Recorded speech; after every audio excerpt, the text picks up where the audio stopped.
ఆడుతూ పాడుతూ పాడుతుంటే కంపు గింపే మొల్లది. నమస్కారం వాలేశ్వరరావు గారు. స్పీకింగ్. నేను అన్నయ్య గారు, సుధా వాళ్ళ నాన్న. Hello brother, how are you? అన్నయ్య గారు ఏమిటిది? అదే హోంవర్క్. ఇలా ఆదివారం కదా, సరదాగా పిడకలు చేస్తాను అన్నమాట. ఆబి సరేగాని మీరేంటి సడన్ గా సండే వచ్చారు? ఏం లేదు, అమ్మాయి నీళ్లు వేసుకున్న ఉత్తరం రాస్తాను, చూసిపోదామని వచ్చాను. అర్రే, అమ్మాయి అబ్బాయి ఊరెళ్ళారే, సిస్టర్ ఒక్కతే ఉందే. సిస్టర్ రండి, కూర్చోండి. తల్లి లేని బిడ్డ కదా అని అమ్మాయిని కాస్త గారంగా పెంచాను. దానివల్ల మీకేం ఇబ్బంది కలగడం లేదు కదమ్మా? ఇబ్బంది? రామ రామ రామ రామ రామ, అస్సలు ఇబ్బంది లేదు. అంత పిచ్చ హ్యాపీసే కదమ్మా? అవునన్నయ్య గారు, నాకు కూతురు లేని లోటు తీరుస్తుంది. దానికి తల్లి లేని లోటు మా సిస్టర్ తీరుస్తుంది. అంతా దాని అదృష్టం. చూడమ్మా, కడుపుతో ఉన్నవాళ్ళు కుంకుమ పువ్వు తింటే పుట్టే పిల్లలు ఎర్రగా పుడతారని తెప్పించాను. రోజు కాస్త పాలలో కలిపి ఇస్తూ ఉండండి. అలాగే. వీలు చూసుకొని మళ్ళీ నేను ఇంకో వారం రోజుల్లో వస్తానమ్మా. మంచి.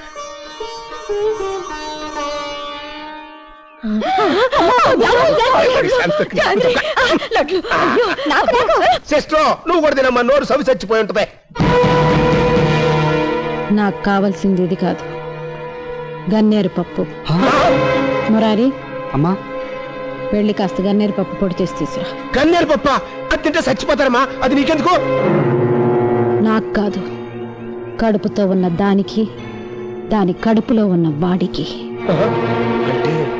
పుట్టింటి వారి కుంకుమ పువ్వులో అత్తింటి వారి గన్నేరు పప్పు కలుపుతాను. కూతురు లాంటి కోడలు పసుపు కుంకుమతో వెళ్ళిపోతుంది.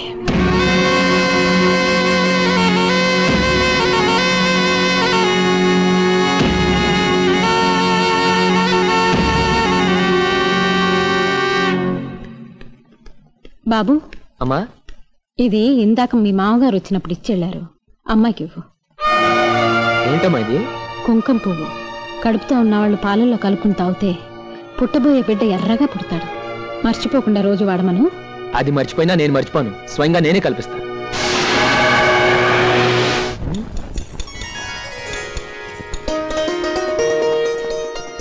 అయ్య బాబు, ఏంటంటే అలా చూసేస్తున్నారు? మా ఆయనకి తిట్టి తగులుతుంది. ఏంటి ఇవన్నీ? కడుపుతో ఉన్న వాళ్ళు ఎక్కువగా ఏ మనిషిని చూస్తారో వాళ్ళ పోలికలతోనే బిడ్డ పుడుతుందట. నాకేమో తలుపుతీస్తే మీ మావయ్య, గడప దాటితే ఓబయ్య తప్ప ఇంకెవ్వరూ కనిపించవట్లేదు. అందుకే మీ ఫోటోలు పెట్టుకుంటున్నాను. అలాగా? అయితే వెంటనే ఎన్ని తీసేసి మా అమ్మ ఫోటోలు పెట్టు. అమ్మలాంటి పాప పడద్ది. నాకు బాబే కావాలి. ఏం లేదు, నువ్వు పాపనే కనాలి. నేను బాబునే కంటాను. కుదరదని చెప్పానా? అయినా ఆడపిల్ల నట్టింటూ తిరుగుతుంటే ఎంత అందంగా ఉంటుంది, అర్థం చేసుకో. ఏంటది పాలలో కలుపుతున్నారు? విషం. నువ్వు నా మాట అంటూ లేదు కదా, కలిపిద్దామని. నేను చచ్చిపోవాలని మీరు నిజంగా కోరుకునే విషయం కల్పిస్తే నేను హాయిగా తాగుతాను. మీ చేతుల మీదుగా ముత్తైదులా చావడం కన్నా నాకు ఇంకేం కావాలండి? నోరు మొత్తావా? చచ్చిపోద్ది. అదే కుంకుమ పువ్వు మీ నానిచ్చేలాడట. చూసారా, మా నాన్నకి నేనంటే ఎంత ప్రేమో గుర్తు పెట్టుకుని మరీ తెచ్చిచ్చాడు. మా అమ్మకు అంతకంటే ఎక్కువ ప్రేమ. గదిలో పక్కంటే గుర్తెట్టుకుని మరీ పిలిచిచ్చింది. ఇదిగో తాగు.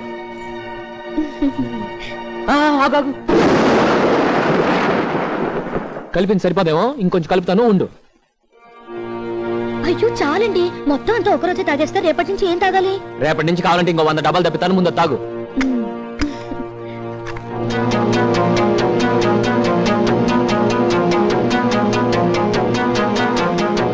ఏంటి తాగవే? మొట్టమొదటిసారి బిడ్డ కోసం తాగుతున్నాను కదా, ఒకసారి దేవుడు దండం పెట్టుకొస్తాను. అవునవును నిజమే, వెళ్ళరా. ఏంటి గౌరీ? అమ్మా, మిమ్మల్ని చంపాలని చూస్తున్నారా రాక్షసులు? గౌరీ, ఏం నువ్వు అనేది? అమ్మమ్మ, మీ నాన్నగారు తెచ్చిన కుంకుమ పూలో గన్నేరు పప్పు కలిపి అబ్బాయి గారికి ఇచ్చారు. అది విషయం అని తెలియక ఆయన మీకు పాలలో కల్పిస్తున్నారు. తాకండమ్మా, చచ్చిపోతారు.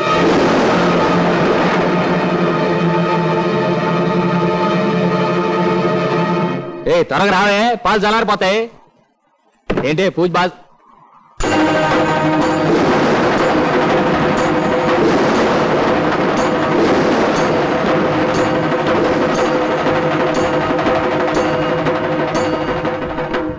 ఏంటి కత్తి?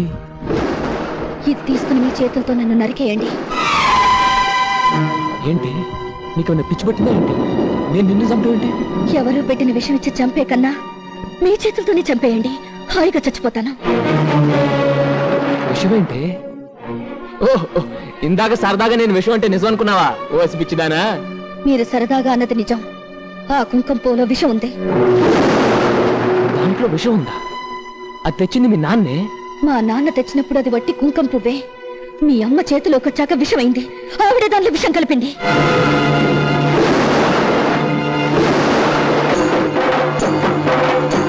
మీ ప్రియాతి ప్రియమైన అమ్మ, మీ కంటికి దేవతలా కనిపించే మీ అమ్మ విషం కలిపిందంటే నమ్మలేకపోతున్నారు కదా? మీరనుకున్నట్టు మీ అమ్మ నాగదేవత కాదండి, నాగపాము. తన పిల్లలు తనే చంపుకు తినే విష పురుగు.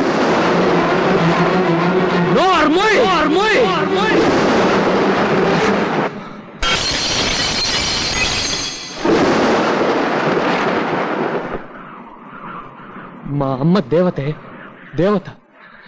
ఆ దేవత విషయం కలిపిందంటే మీరు నమ్మరండి, నాకు తెలుసు. అందుకే నేను చంపేమంటున్నాను. మరొకరు ఆ మాట ఉంటే మరో క్షణంలో చంపేశావండి. కానీ ఇంకా పనిచేయలేదంటే నీ మాట మీద విలువ ఉండబట్టి. మా మామయ్య దొంగ అన్నావు, నమ్మాను. మా తమ్ముడు మోసగాడు అన్నావు, నమ్మాను. కానీ మా అమ్మ హంతకురాలంటే నమ్ముతాననుకున్నావా?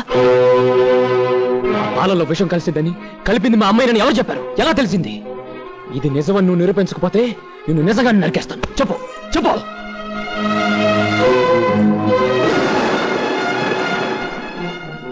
నిజంగా ఈ పాలల్లో విషం ఉందండి. ఇందులో విషం కలిపింది మీ అమ్మే. కావాలంటే మీ అమ్మని పిలిచి పాలు తాగమనండి. ఈ విషం తాగి మీ అమ్మ చచ్చిపోతుందని భయపడుతున్నారా?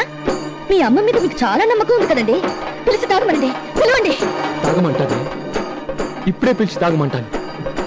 కానీ మా అమ్మ ఈ పాలు దాకా చచ్చిపోతే, ఈ పాలల్లో విషం కలిపిందని నువ్వు వేసి నిందకు చచ్చిపోతుంది. గుండె పగిలి చచ్చిపోతుంది. అయ్యో భగవంతుడా, ఇప్పటికైనా మీ పిచ్చి నమ్మకాన్ని వదిలిపెట్టండి. ఆవిడ మాయలోంచి బయటపడండి. నేను చెప్పేదంతా నిజమండి. నా కడుపులో పెరుగుతున్న బిడ్డ మీద ఒట్టేసి చెప్తున్నాను. ఆ పాలల్లో విషం ఉంది ఉంది ఉంది ఉంది. సరే, ఈ పాలల్లో విషం ఉందనే కదా, అది రుజువు చేయడానికి ఈ పాలు మా అమ్మే తాగనక్కర్లేదు, నేను తాగినా చాలు.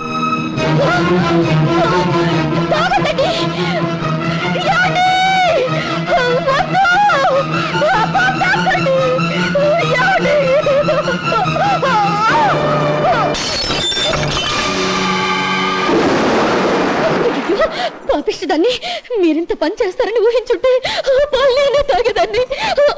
ఏమండి, రండి డాక్టర్ దగ్గరికి వెళ్దాం. అక్కర్లేదు, నేను తాగింది విషం కాదు, పాలు. అయ్యో, నేను మీకు ఎలా చెప్పను? గౌరీ, గోపస్తారా? గౌరీ, గౌరీ, రాక్షసి, నా బొట్టు చెరిగిపోతుంది, నా మంగళం తెగిపోతుంది. ఆయన చావు బతుకులో ఉన్నారు. వచ్చి చెప్పవే. ఆ పాలల్లో విషయం ఉందని డాక్టర్ దగ్గరికి వెళ్ళాలని చెప్పవే. నోరు తెరిచి చెప్పు. అమ్మా మహాతల్లి, ఓడిపోయినమ్మా. నీ ముందు తలెత్తుకోలేని విధంగా ఓడిపోయిన ఒప్పుకుంటున్నాను. నా భర్తను నాకు దక్కించు. ఆయన ఎలాగైనా డాక్టర్ దగ్గరికి పంపించు. ఇంత ప్రాధాయపడుతున్నా కూడా నీ మనసు కరగడం లేదా? ఆయనకి ఏమన్నా అయితే నువ్వు కోరుకున్న ఆస్తి కూడా నీకు దక్కదు. కనీసం ఆయన దగ్గరైనా ఉండు. నేను వెళ్ళి డాక్టర్ని తీసుకొస్తాను. అమ్మా, అదేం అవుతుందో విన్నావమ్మా? కోడలు మనవుడినో మనవరాలనో కనిస్తే నువ్వు గంపడాస్తే ఎదురు చూస్తుంటే అదేం విషయం కలిపి ఉంటుంది. అత్తకి కోడలికి పడకపోవచ్చు, అంచేత దాన్ని నువ్వు సాధిస్తున్నావునో తిడుతున్నావునో కొడుతున్నావునో చెప్పచ్చు. అంతేగాని ఇలాంటి లేనిపోయి అని చెప్తే ఎలా నమ్ముతానమ్మా? వెళ్ళిందిగా డాక్టర్ని తీసుకురావడానికి, రాని ఆయనే చెప్తాడు ఆ పాలన విషయం లేదని. అసలు ఏ తల్లైనా బిడ్డకు విషం పడుతుందా? అమ్మంటే ప్రాణం పోసే దేవతే గాని ప్రాణం తీసే దయ్యం.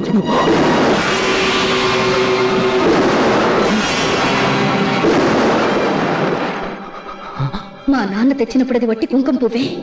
మీ అమ్మ చేతిలోకి వచ్చాక విషమైంది. ఆవిడ దాంట్లో విషం కలిపింది.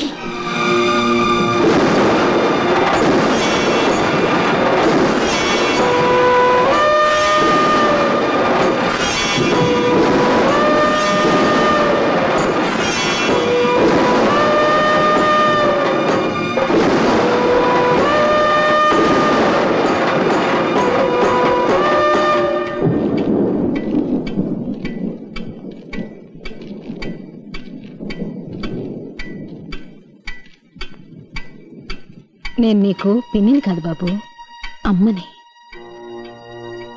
నా కడుపులో పెరుగుతున్న బిడ్డని బలి తీసుకో.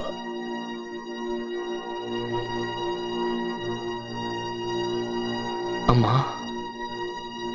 వద్దమ్మా, నువ్వు తల దించుకోవద్దు. నేను భరించలేను. బిడ్డ పుట్టగానే అమ్మా అనే మాట నేర్చుకుంటాడు. ఆ తర్వాత బళ్ళోకి వెళ్ళి ఎన్నో మాటలు నేర్చుకుంటాడు.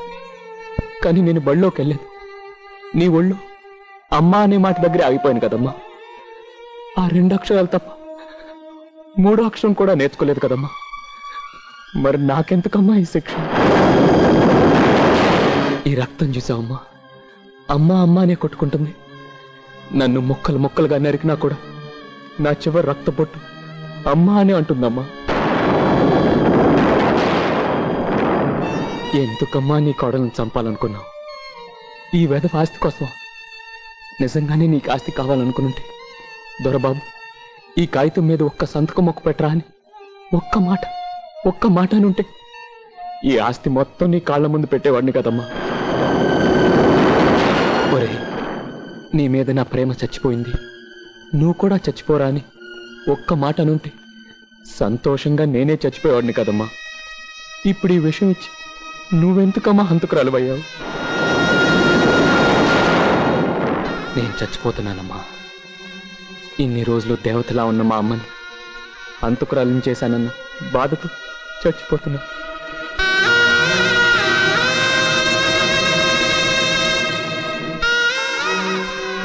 అమ్మా, ఒక్క కోరిక, ఆఖరి కోరిక. మన ఇళ్లలో ఆడవాళ్ళు శ్మశానానికి రారు. నా కోసం నువ్వు రావాలి. నా తలుకరు నువ్వే పెట్టాలి. నీ చేతుల్లో పెరిగాను, నీ చేతుల్లోనే పోవాలి.